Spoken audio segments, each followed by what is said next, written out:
Hello, traveler. Find your calm. There is no need to rush here. Let your body settle into the quiet of this moment. Feel the weight of the day begin to lift from your shoulders, like a heavy cloak you can finally set aside. Rest your head or just listen. Let your thoughts slow until they match the rhythm of another century. The air around you is still. You can let go. Tonight, we are going to drift. We are not just going to learn about the past. We are going to breathe its air, feel its textures, and wake within its quietest moments. We are going to discover how people brushed their teeth long before the world knew the clean, sharp scent of modern toothpaste.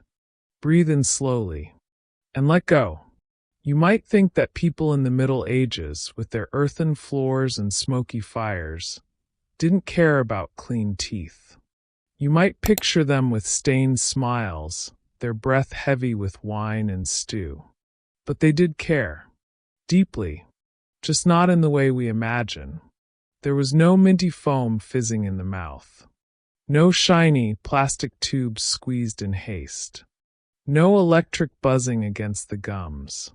Instead, there were twigs from the hazel tree, frayed at the end to make soft bristles. There was coarse salt, carried from the sea, and crushed herbs from the garden. There were whispered prayers for a sweeter breath, a clearer voice. For them, morning began not with the jolt of caffeine, but with a quiet, deliberate ritual. Cleanliness wasn't about vanity or achieving a perfect, white smile for a portrait that would never be painted. It was about balance, about humility. It was about greeting the day with respect for the body God had given you, a vessel for your soul. Picture it, just for a moment. A wooden basin in a cottage, catching the cold, clear water from a well as a woman rinses her mouth with a mixture of salt and mint, the taste sharp and green. In a castle chamber, imagine a noble lady dipping a square of fine linen cloth into a bowl of rosewater, rubbing it gently over her teeth while her servants hum a soft tune in the background. And in the deep, resonant silence of a monastery, see a monk in his simple cell, grinding dried sage leaves and fennel seeds with dark ashes, his movements slow, practiced, and full of unspoken intention. Each motion is steady, unhurried. It is guided by the gentle hand of habit and the quiet weight of belief. The morning air, the air you are breathing now, smells of wood smoke from a newly kindled fire, of damp hay in the nearby barn, and the first hint of fresh bread baking in a clay oven. The soft, rhythmic thump-thump of herbs being ground in a stone mortar mingles with the distant call of roosters and the low, melodic ringing of church bells from a village you can't quite see. Today we rush our mornings. We are a blur of electric brushes and glowing screens, of alarms and deadlines. Our first thoughts are of the day ahead. But back then, every breath, every rinse, every simple act of care was a small prayer of presence. A way of saying, I am here. I am awake. I am grateful. Before we travel back, just breathe in slowly with me. Imagine the touch of cold air on your skin. The comforting weight of a heavy wool blanket you are about to push away. Can you feel it? If you enjoy drifting into ancient mornings like this, if you find peace in these quiet moments, then join our circle. Settle in. There is a place for you by this fire. If you feel so moved, you can subscribe and perhaps leave a small leaf emoji in the comments, just to let us know that you woke up with us tonight. We wander through history gently here. We do it together. So find your calm.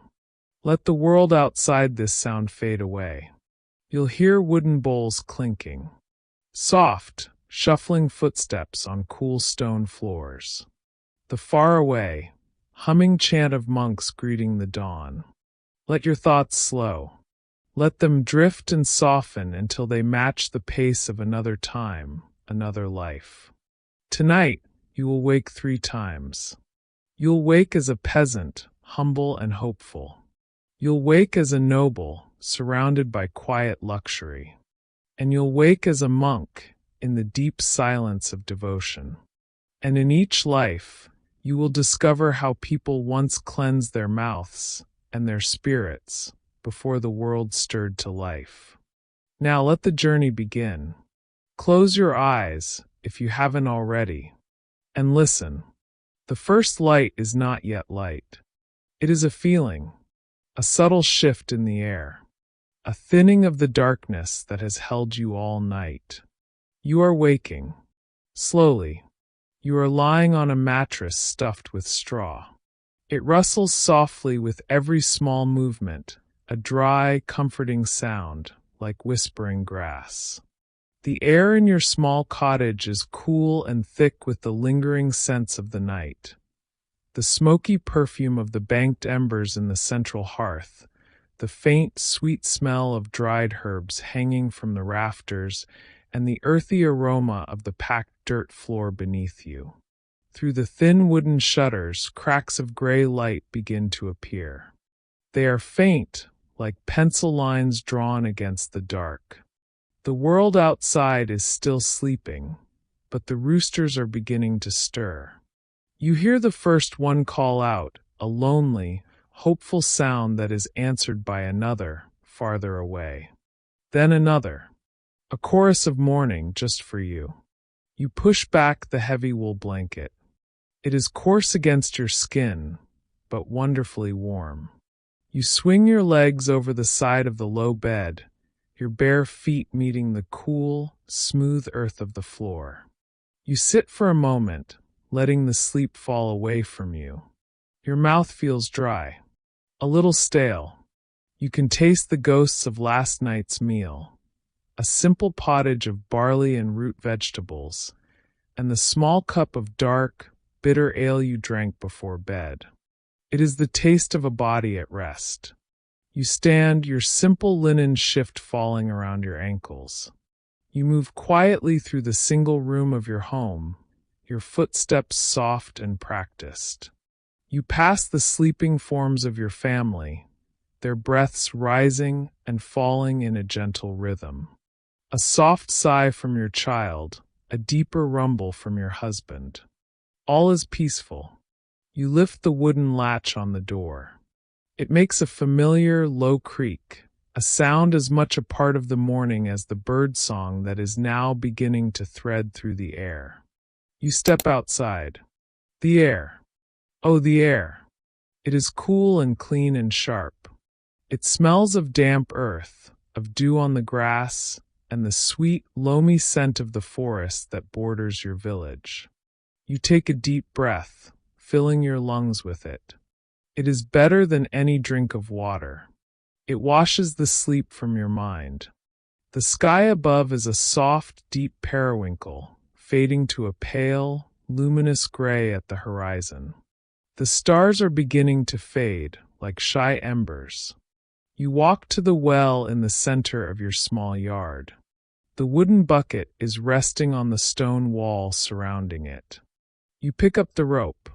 It is thick and fibrous, cold and damp from the night air. Your hands, still warm from sleep, wrap around it. You lower the bucket into the darkness of the well. You hear a distant, hollow splash as it hits the water far below. Then you begin to pull, hand over hand. The rope is heavy, slick with water. Your muscles awaken with the familiar strain. Water sloshes and drips back into the well, a gentle, echoing music. Finally, the bucket emerges, brimming with water so clear and cold it seems to hold the last of the night's darkness within it. You carry the heavy bucket back towards your cottage, your steps careful on the uneven ground. You set it down on a small wooden stool just outside the door. You dip a clay cup into the bucket and take a small sip. The water is shockingly cold, and it feels wonderful. It rinses the dryness from your mouth. Now for the ritual. Beside the stool is a small wooden bowl. Inside is a coarse, grayish powder. It is a mixture your mother taught you to make, and her mother taught her. Simple but effective. You take the bowl in one hand. It is smooth and worn from years of use. You pour a small amount of the water from the cup into the palm of your other hand, making a little pool. Then, with the fingers of your free hand, you take a pinch of the powder from the bowl. It is a mix of two things, rough, crystalline salt and dried mint leaves crushed into tiny green flecks. You bring the pinch of powder to the pool of water in your palm and mix it into a simple, gritty paste. The scent rises to meet you, the clean, sharp smell of the salt and the cool, sweet fragrance of the mint. It is the smell of clean. You dip your forefinger into the paste. It feels cool and slightly abrasive. And then slowly you begin to rub it along your teeth. You start with the front, moving your finger in small, circular motions. The salt provides a gentle friction, scrubbing away the film of the night. The mint releases its fresh oils, cooling your gums and tongue. You work your way along the top row, then the bottom. The taste is strong, salty, earthy, and intensely fresh. It is nothing like the sweet, foaming pastes of the future. It is real. It is direct. A neighbor, another woman from the cottage next to yours, emerges from her doorway. She is carrying a wooden bucket of her own, on her way to milk the cow. She sees you and she nods. A simple, silent greeting. You nod back, your fingers still in your mouth. There is a shared understanding in this quiet moment. This is what one does. This is how the day begins. When you are finished, you take another sip of the cold well water. You swish it around your mouth, rinsing away the salt and the grit. Then you turn your head and spit gracefully into the dirt of your garden, a small, dark patch on the damp earth. The act is not crude, it is natural. You are returning a part of the earth to the earth. You take one final rinse, swallowing a little of the cold water this time. You run your tongue over your teeth. They feel smooth, clean. Your breath, when you exhale, is cool and tinged with the scent of mint. You look towards the horizon, where the gray is now blushing with the first hints of pink and gold. A faint smile touches your lips. Clean enough for the Lord to see, you murmur to yourself. The words are a small prayer, a quiet declaration of readiness. You are ready for the day. You turn and go back inside. You kneel at the hearth and gently blow on the glowing embers from last night. They brighten a warm, orange glow in the dim light. You add a few small twigs, then a larger piece of wood. A small flame flickers to life. The smell of wood smoke begins to fill the small space, a scent of comfort, of home, of warmth. Outside, the birdsong grows louder, a symphony of chirps and whistles. The day has truly begun, and you have met it with a clean mouth, a clear head, and a quiet, humble heart. Later that week, after the morning chores are done and the sun is higher in the sky, you find yourself walking along the path that leads away from the cluster of cottages. The air is warmer now, filled with the hum of bees and the scent of wildflowers growing along the path. You are on your way to a special place, a place of healing and wisdom. You're going to see the herbalist. Her hut is set a little apart from the rest of the village, nestled under the branches of an ancient oak tree. A thin curl of sweet-smelling smoke rises from a hole in its thatched roof. As you draw closer, the air changes. It becomes thick with the scent of green, growing things, of mint and sage, chamomile and lavender, and something else, something deeper and earthier, like damp soil and drying roots. You duck your head to enter through the low doorway. Inside, it is dim and cool. Your eyes take a moment to adjust. The single room is filled with bundles of herbs hanging from the wooden rafters. They form a fragrant canopy above you. Shelves along the walls are lined with clay pots, glass bottles filled with dark liquids, and small linen pouches tied with string. In the center of the room, a small, gentle fire crackles in the hearth, a pot of something steaming quietly over it. And beside the fire, the herbalist is sitting on a low stool. She is an older woman, her face a beautiful map of wrinkles, her eyes bright and clear. She is already awake and has been for hours. She looks up as you enter and gives you a soft, knowing smile. She does not ask why you have come. She seems to already know. "Good morrow," she says, her voice as soft and dry as a rustling leaf. "Come, sit." She gestures to another stool near the fire. You sit, feeling the gentle warmth on your skin. On a flat stone in front of her is a stone mortar and pestle. She is working as she speaks, her hands moving with a slow, practiced rhythm. Thump, thump, thump. The sound is steady, meditative.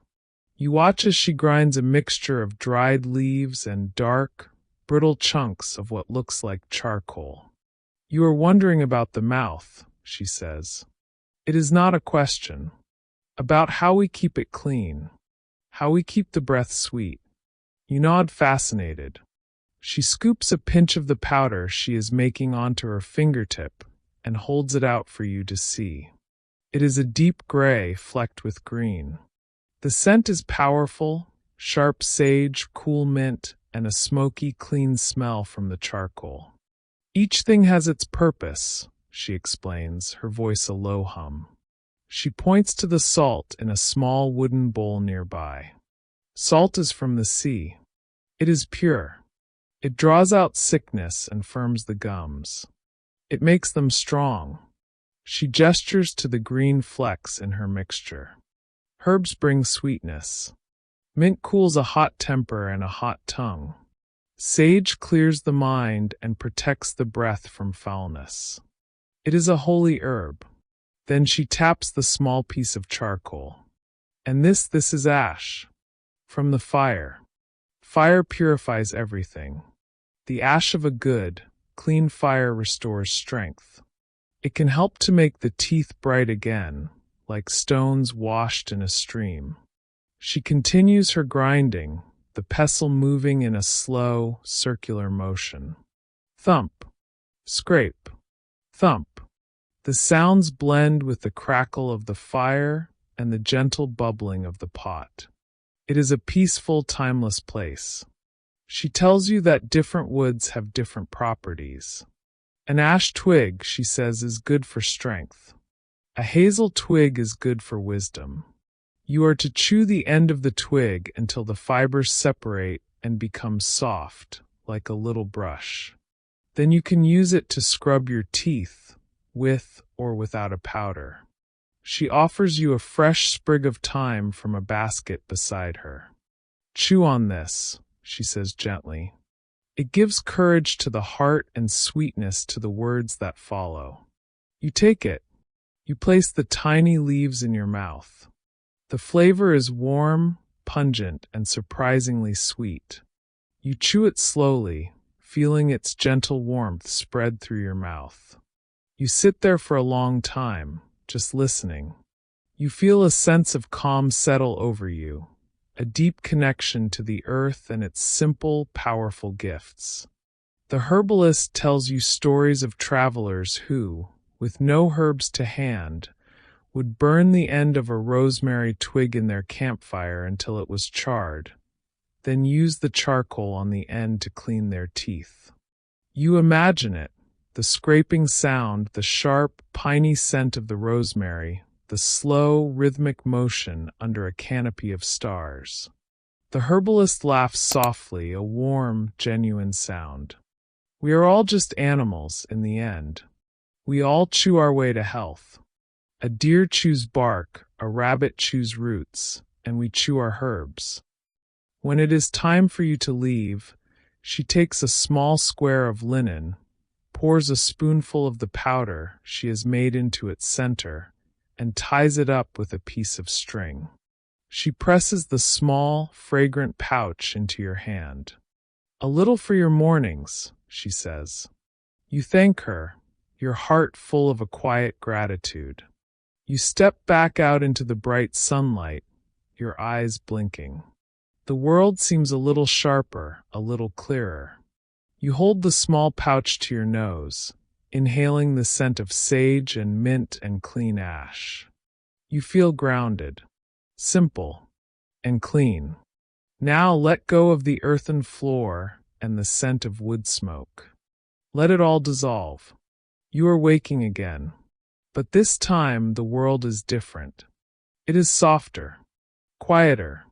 You are in a large bed, a sea of softness. You are surrounded by heavy curtains of embroidered linen, blocking out the morning light. The air here does not smell of smoke and earth. It smells of dried lavender, beeswax from the candles burned last night, and the faint, sweet perfume that clings to the tapestries on the stone walls. There is no rooster crowing just outside your window. There is only a deep, profound silence. You stir, and the movement itself seems to create a sound. The whisper of fine linen sheets against your skin, the soft give of the feather mattress beneath you. You do not need to rise. You simply wait. Presently, you hear a soft scratching at the heavy oak door of your chamber. Then the sound of the latch being lifted. 2 servants enter, moving with a quiet grace that speaks of long practice. They do not speak to you, but move to the large, arched window. With a gentle pull, they draw back the heavy velvet curtains, and light pours into the room. It is not the raw, gray light of the peasant's dawn. This light is filtered through panels of stained glass, casting soft jewels of color, deep blue, ruby red, and emerald green, across the polished wooden floor and the rich fabrics of the room. You are the lady of this manor, or perhaps you are simply an observer, watching her. It does not matter. You are here. One of the servants, a young woman with her hair neatly braided and covered, approaches the bed. She curtsies, her eyes lowered. "My lady is awake," she says, her voice a soft murmur. She helps you to sit up, arranging pillows of down behind your back. The other servant has moved to a small, carved wooden table in the corner of the room. This is the vanity. Upon it sits a collection of beautiful objects. A silver basin, a matching pitcher, small porcelain pots, and a hand mirror made of highly polished silver, its surface reflecting a dim, distorted version of the room. The first servant pours a liquid from the pitcher into the basin. It is not just water. You can smell it from across the room. It is rose water, fragrant and delicate. Beside it, she pours a smaller amount of pale, watered-down wine into a separate, smaller bowl. She brings a small, folded square of fine, clean linen to your bedside. She dips a corner of the cloth into the rose water, wrings it out so it is merely damp, and presents it to you. You take the cloth. It is cool and soft against your fingertips. You press it first to your lips, inhaling the gentle scent of roses. Then, you wrap it around your finger and rub it gently against your teeth and gums. The motion is slow, elegant. It is less about scrubbing and more about refreshing, perfuming. The coolness is pleasant, and the floral taste is a gentle way to wake the senses. After you have rinsed with the rose water, the servant offers you the bowl of wine. You take a small sip, swish it through your mouth, and then discreetly spit it into a larger, empty basin held by the other servant. The wine is slightly acidic, and it helps to cut through any lingering staleness from the night. It is a luxury, a sign of wealth and status. But the ritual is not yet complete. The second servant, who has been quietly working at the vanity, now approaches. She carries a small, ornate porcelain bowl. Inside is a fine, pale powder. She has just finished grinding it herself, using a tiny pestle and mortar made of marble. You look into the bowl. The mixture is made of the finest, whitest salt, ground almost as fine as dust. Mixed with it are powdered cloves and dried mint, their spicy, warm, and cool scents mingling together into a complex and beautiful perfume. You dip the tip of your finger into the powder. It is soft, not gritty. You apply it to your teeth, just as the peasant woman did, but the sensation is entirely different. The flavor is warm and spicy from the clove, a comforting heat that is instantly followed by the clean coolness of the mint. The scent fills the air around you, a cloud of luxurious fragrance. It is a quiet, contemplative moment. In the polished surface of the silver hand mirror, you see your own blurred reflection. Mirrors like ours, clear and perfect, do not exist yet. This reflection is like looking at yourself through water. It encourages introspection, not vanity. You see a shape, a form, a soul looking back. The chamber feels hushed, private, a world unto itself. Outside the stained glass window, you can hear the distant sounds of the castle stirring to life. The faint nicker of a horse in the courtyard, the muffled shout of a stable hand, the distant clang of a blacksmith's hammer. But in here all is peace. All is calm elegance. As you finish your ritual, rinsing one last time with the rose water, you whisper a short, silent prayer. It is a prayer of your own making, a habit of the morning. Let no word from this mouth bring harm. Let every word be seasoned with grace. You breathe deeply. Your breath is clean, warm from the cloves, cool from the mint, and sweet from the roses. You feel calm, poised, ready for the day and its duties, ready to rule your household with a clear mind and a sweet breath, a reflection of the order and beauty you seek to create in the world around you. The servants help you from the bed and into a soft robe of silk. Faintly, from another room in the castle, you hear the gentle, melodic notes of a harp being played. The day has begun not with a crow, but with a song. Now let the silk and perfume dissolve. Let the colored light fade. Let the silence deepen. You are waking one last time. There is no gentle light. There is no servant's touch. There is only a bell. Bong. A single, resonant toll that cuts through the cold, pre-dawn darkness. It is the sound of God, the sound of duty, the sound of your day beginning. You are in a small cell. The walls are made of rough, cold stone.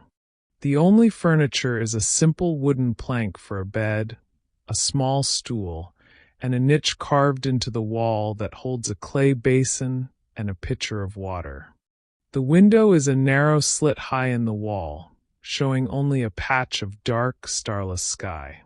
The air is cool, still, and smells of stone, old wood, and the faint, lingering scent of incense from the chapel. You do not linger in bed. The moment the bell tolls, you rise. The woolen blanket is thin and scratchy. Your robe is made of coarse, undyed wool. Your feet are bare on the freezing stone floor. There is no comfort here. There is only purpose. You are a monk.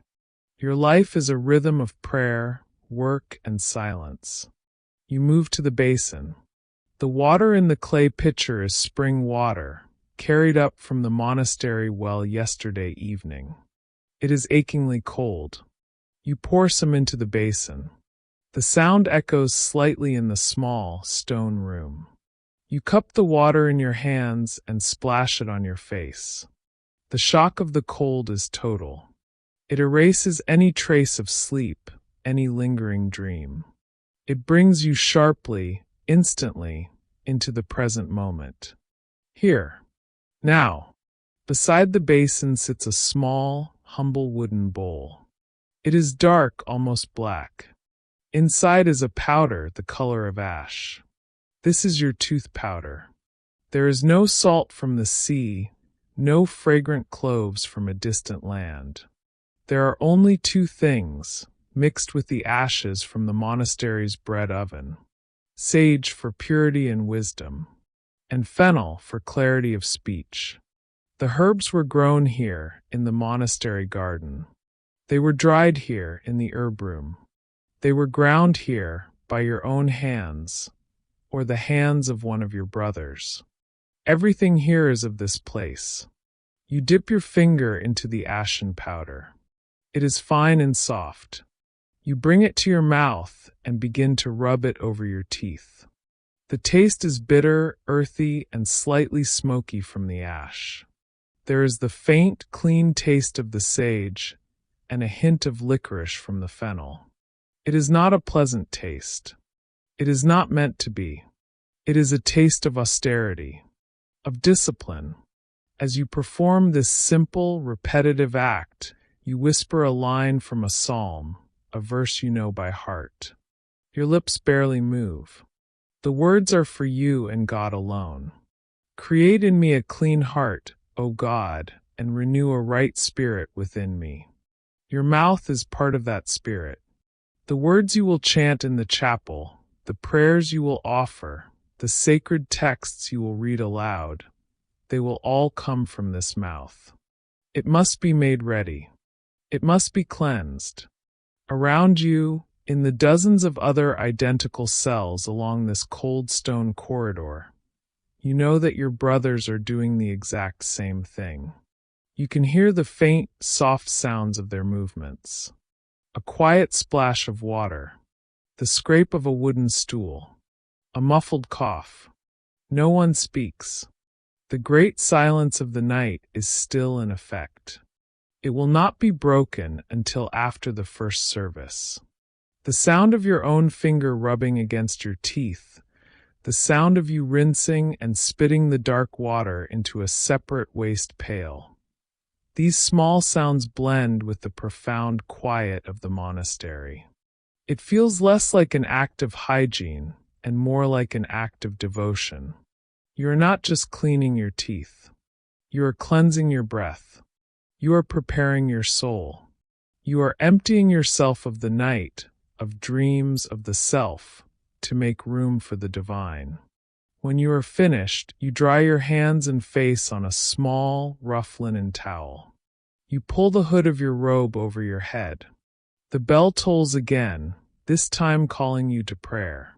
You open the heavy wooden door of your cell and step out into the cloister. Other dark, hooded figures are emerging from their own cells, moving like silent shadows through the arched walkways. Their footsteps are soft on the stone floor. The only light comes from a few flickering torches set in iron sconces on the walls, casting long, dancing shadows. You join the silent procession. You walk towards the chapel, your steps slow and measured, your heart quiet, your mind still. Your breath, when it leaves your lips in a white puff in the cold air, is clean. It tastes of ash and herbs and devotion. You are ready to sing praises to God. The day has not yet broken, but your spirit is already awake. Now let us pause. Breathe in and out. Imagine you are floating unseen above this medieval world as the sun begins to climb higher in the sky. The camera of your mind drifts slowly, gently, like a single feather on the morning breeze. Look down.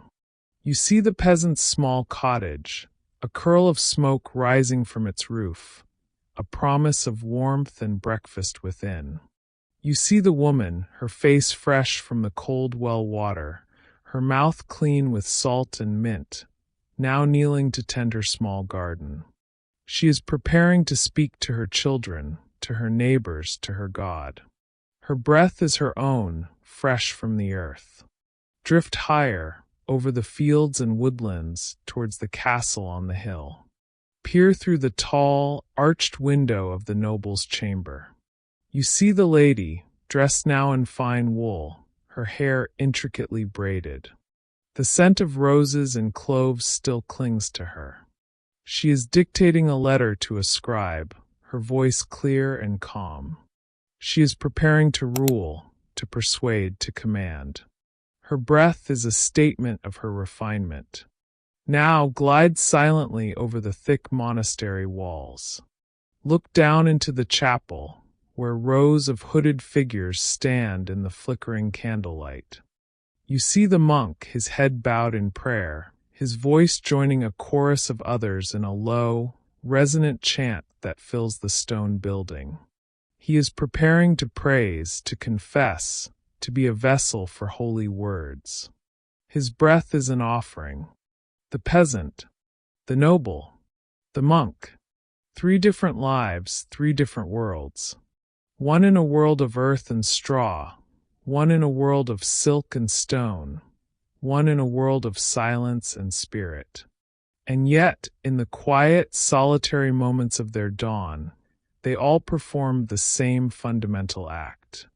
They all greeted the day by cleansing the gateway of their voice. The act of cleaning the mouth becomes a shared, unspoken symbol. A symbol of waking from the darkness of night, of beginning anew, of showing respect for the body and the soul it carries. Imagine the scents of their mornings mixing in the air. The sharp, clean tang of salt, the cool greenness of mint, the sweet perfume of rosewater, the spicy warmth of clove, the bitter, holy scent of sage and ash. Each is a note in the quiet symphony of the world waking up. No matter how rich or how poor, no matter if their words would be heard by a king or only by a cow, each person prepares to speak, to pray, to greet another human being. You begin to notice the simple, lulling repetition that connects them all. Water, cold and clear, drawn from a well, or poured from a silver pitcher, or held in a clay basin. The water rinses, purifies, awakens. Grind, the slow, rhythmic crushing of herbs and salt. The peasant's simple pinch. The noble's fragrant powder. The monk's austere ashes.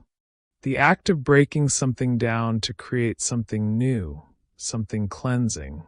Rinse, the final swish, the letting go. Spitting onto the earth, into a silver bowl, into a simple pail. The washing away of the night, of staleness, of silence. Breath, the final conscious exhalation. A breath that is fresh, clean, and ready. A peasant's prayer of gratitude.